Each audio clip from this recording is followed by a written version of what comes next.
seul geste de toi viendra mon secours.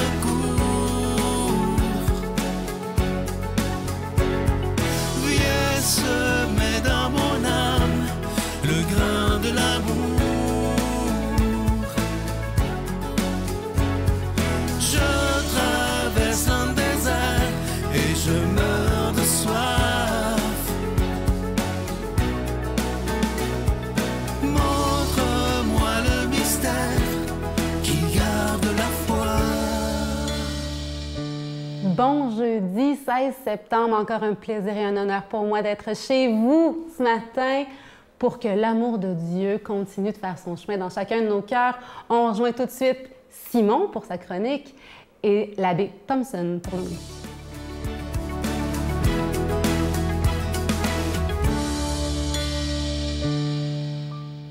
Bonjour tout le monde. Alors, dans notre étude des 10 commandements, des 10 paroles de Dieu pour le bonheur, aujourd'hui, on aborde le 3e commandement et c'est le plus long. Écoutez bien. Souviens-toi du jour du sabbat pour le sanctifier. Alors ça, c'est le commandement. Mais après ça, Dieu prend la peine de l'expliquer. Pendant 6 jours, tu travailleras et tu feras tout ton ouvrage, mais le 7e jour est le jour du repos, sabbat en l'honneur du Seigneur ton Dieu. Tu ne feras aucun ouvrage, ni toi, ni ton fils, ni ta fille, ni ton serviteur, ni ta servante, ni tes bêtes, ni l'immigré qui est dans ta ville. Car en 6 jours, le Seigneur a fait le ciel, la terre, la mer et tout ce qu'ils contiennent, mais il s'est reposé le 7e jour. C'est pourquoi le Seigneur a béni le jour du sabbat et l'a sanctifié. C'est tellement long que ça doit être très, très important, hein? Souvent, on pense que cette parole nous demande seulement de ne pas travailler un jour par semaine. Puis souvent aussi, on la confond avec un autre commandement, non pas de Dieu, mais de l'Église, qui est d'aller à la messe les dimanches. 2 excellentes choses, mais ce commandement du sabbat-là, c'est beaucoup plus que de ne pas travailler et d'aller à la messe. Ce commandement-là, on pourrait dire qu'il est comme le miroir de Dieu. Il est à l'image de Dieu. Qui est Dieu? Dieu, on sait, c'est un mystère, le mystère de la Sainte Trinité, qui est une communion d'amour entre plusieurs personnes. Eh bien, vivre le commandement du sabbat, c'est vivre nous aussi ce mystère de Dieu, de former une communion, une communauté d'amour avec plusieurs personnes. Et c'est pour ça qu'on ne peut pas être en congé chacun quand ça nous tente. C'est important qu'on soit au moins une fois par semaine, tous en congé en même temps. Comme ça, on peut se réunir en famille, on peut se réunir entre amis, on peut se réunir en communauté de foi. Et on peut partager le bonheur qui vient de la communion, communion dans les repas, communion dans la prière, communion dans la musique aussi, communion dans l'entraide aussi. Ça, c'est très beau. Donc voilà l'importance de vivre ce jour, un jour par semaine, de manière communautaire pour être nous-mêmes le reflet de Dieu. Le sabbat, vous savez, c'est pas rien faire. C'est l'inverse de rien faire. C'est faire les meilleures choses, les choses les plus humaines, les plus belles. Vivre ensemble, aimer, contempler et louer.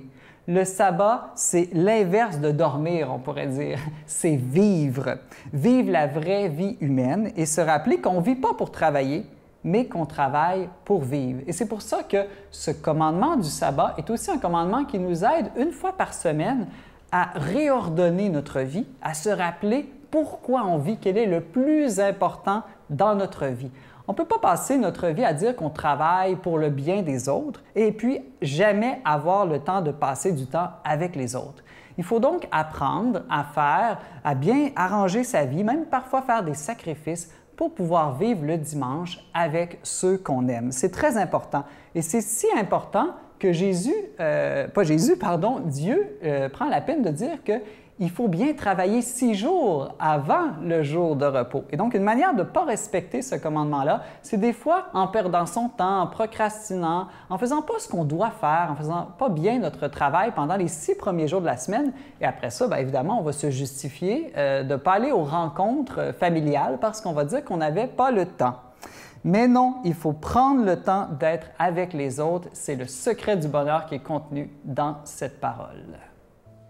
Notre Père qui es aux cieux, que ton nom soit sanctifié, que ton règne vienne, que ta volonté soit faite sur la terre comme au ciel. Donne-nous aujourd'hui notre pain de ce jour. Pardonne-nous nos offenses, comme nous pardonnons aussi à ceux qui nous ont offensés. Et ne nous laisse pas entrer en tentation, mais délivre-nous du mal, car c'est à toi qu'appartiennent le règne, la puissance et la gloire pour les siècles des siècles. Amen. Je continuerai à croire, même si tout le monde perd espoir. Je continuerai à aimer, même si les autres parlent de haine.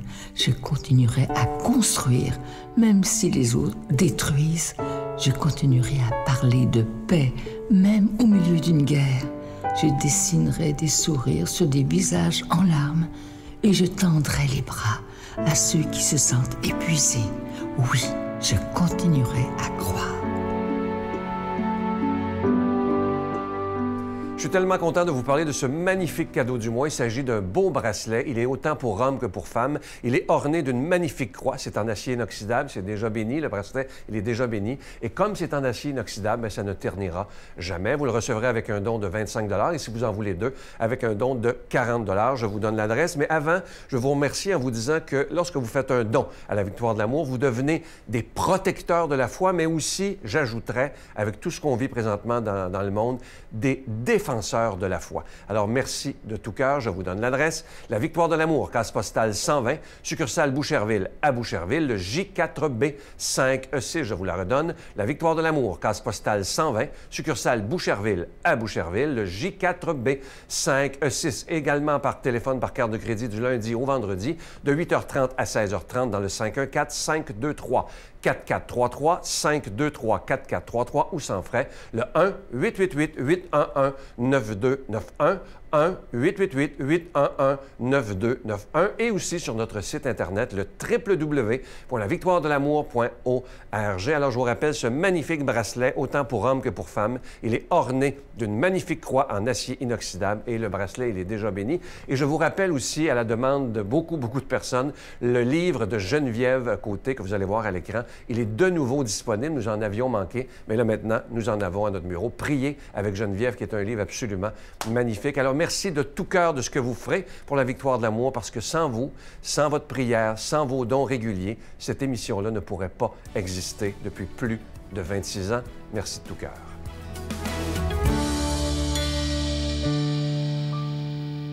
Mon Dieu, donnez-moi la sérénité d'accepter les choses que je ne peux changer, le courage de changer les choses que je peux et la sagesse d'en connaître la différence. Amen.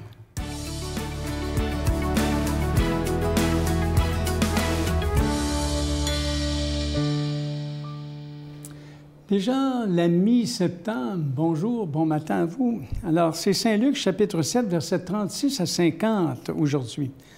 En ce temps-là, un pharisien avait invité Jésus à manger avec lui. Jésus entra chez lui et prit place à cette table. Survint une femme de la ville, une pécheresse. Ayant appris que Jésus était attablé dans la maison du pharisien, elle avait porté un flacon d'albâtre contenant un parfum. Tout en pleurs, elle se tenait derrière lui, près de ses pieds, et se mit à mouiller de ses larmes, les pieds de Jésus. Elle les essuyait avec ses cheveux, les couvrait de baisers et répandait sur eux le parfum. En voyant cela, le pharisien qui avait invité Jésus se dit en lui-même, « Si cet homme était prophète, il saurait que cette femme qui le touche, et qui est cette femme qui le touche, et ce qu'elle est, une pécheresse. » Jésus, prenant la parole, lui dit, « Simon, j'ai quelque chose à te dire. » « Parle, maître. » Jésus reprit, « Un créancier avait 2 débiteurs. Le premier lui devait 500 pièces d'argent, l'autre 50. Comme ni l'un ni l'autre ne pouvaient les lui rembourser, il en fit grâce à tous 2. Lequel des 2 l'aimera davantage? » Simon reprit, « Je suppose que c'est celui à qui on fait grâce de la plus grande dette. »« Tu as raison, lui dit Jésus. » Il se tourna vers la femme et dit à Simon, « Tu vois cette femme? Je suis entré dans la maison, dans ta maison. Tu ne m'as pas versé de l'eau sur les pieds. Elle les a mouillés de ses larmes, essuyées avec ses cheveux. Tu ne m'as pas embrassé. Elle, depuis qu'elle est entrée, n'a pas cessé d'embrasser mes pieds. Tu n'as pas fait d'onction sur ma tête. Elle a répandu du parfum sur mes pieds. Voilà pourquoi je te le dis, ses péchés, ses nombreux péchés sont pardonnés puisqu'elle a montré beaucoup d'amour. Mais celui à qui on pardonne peu montre peu d'amour. » Il dit alors à la femme, « Tes péchés sont pardonnés. » Les convives se mirent à dire en eux-mêmes, « Qui est cet homme qui va jusqu'à pardonner les péchés? » Jésus dit alors à la femme, « Ta foi t'a sauvée, vas en paix. » Il y a du bagage dans cet évangile-là ce matin, beaucoup. J'aimerais pouvoir vous parler plus longtemps, mais j'ai tellement peu de temps. J'imagine que vous avez été intrigué, comme moi, par le récit d'une femme qu'on dit pécheresse et qui, par derrière, mouille les pieds, arrive à ce repas, mouille les pieds de Jésus, de ses larmes, les essuyer avec ses cheveux, les embrasser et les couvrir de parfum. C'est intéressant de voir. Bien sûr, le lavement des pieds à l'époque fait partie d'un rite d'accueil. Bon, si j'avais le temps, je vous montrerais comment Luc a bâti son évangile par des formes d'antithèse qui sont fort intéressantes. Mais je vais aller tout de suite au sens du texte qui est là. On se demande alors, qu'est-ce que cet épisode nous dit de Jésus et de nous-mêmes? Pourquoi Saint Luc nous raconte-t-il cette histoire-là, hein, où Jésus va chez un pécheur et il y a cette femme-là? Il semble d'abord que Luc veut confirmer une qualité de Jésus sur laquelle il insiste beaucoup dans ses évangiles, c'est que Jésus a une prédilection pour les pécheurs et les pécheresses, pour les gens qu'on considère pécheurs et pécheresses. Donc, il accorde beaucoup d'importance à cette qualité de Jésus, à sa miséricorde, et propose de nombreux récits sur la tendresse de Jésus et sa miséricorde. Donc, il s'agit, l'évangile de Luc, c'est un évangile finalement du pardon, hein, du don par-dessus. Alors, Jésus a fait scandale parce qu'il vivait dans un milieu, je dirais, strict où les gens bien, dans le fond, évitaient tout contact avec les pécheurs. C'était ça dans le monde, son monde religieux à lui. Hein? Et faisait sentir, avec beaucoup d'insistance, la frontière entre les gens fidèles, la loi de Moïse, la loi de l'Écriture sainte et les pécheurs. Alors, Jésus dépasse cette distinction-là et insiste pour dire qu'il est venu sauver. Hein? Il est venu sauver. Et par cette histoire et d'autres semblables, il me semble que Jésus veut dire aussi une autre chose. Devant Dieu, nous ne savons jamais si nous sommes en règle ou pas. Voyez-vous? Le bon n'est pas toujours bon et le mauvais n'est pas toujours mauvais. Ça ne se tranche pas comme ça au couteau, hein, comme on dirait. Alors, Simon est sûr d'être bon, lui, celui qui l'accueille. La pécheresse, elle est sûre d'être travers. Et Jésus lui dit, tes péchés sont pardonnés. Donc, il n'accuse pas, hein? Loin de là. Hein? Alors, la leçon, devant Dieu, on n'en sait jamais rien. Paradoxalement, c'est intéressant de voir, si j'avais le temps, je vous parlerai des prostituées de l'époque, comment on les considérait, qu'est-ce qu'il en était. Hein? Mais je n'ai pas le temps aujourd'hui. Le problème de Simon n'est pas qu'il est un pécheur, c'est plutôt un pur, un homme de bien. Hein? Mais c'est un homme qui s'enferme dans sa propre justice et qui montre peu d'ouverture. Donc, c'est ça qui est intéressant ici de voir dans cet évangile. Alors, l'essentiel, c'est pas notre rapport à la loi, je dirais, à la... Comment je dirais? À faire ou à ne pas faire. C'est pas notre rapport à ça, c'est notre rapport à la foi. C'est notre ouverture à Dieu. Voyez-vous? Et en comprenant nos faiblesses, on devient capable d'accueillir que l'amour de Dieu nous donne. Alors, quand Jésus s'adresse à Simon, lui demande, il dit, « Tu vois cette femme? » Simon voit la pécheresse. Et Jésus voit la sincérité du cœur de cette femme. Qu'il nous bénisse et qu'il voie notre sincérité, le Père, le Fils et le Saint-Esprit. Amen. Je vous salue Marie, pleine de grâce. Le Seigneur est avec vous. Vous êtes bénie entre toutes les femmes, et Jésus, le fruit de vos entrailles, est béni. Sainte Marie, Mère de Dieu, priez pour nous pécheurs, maintenant et à l'heure de notre mort. Amen.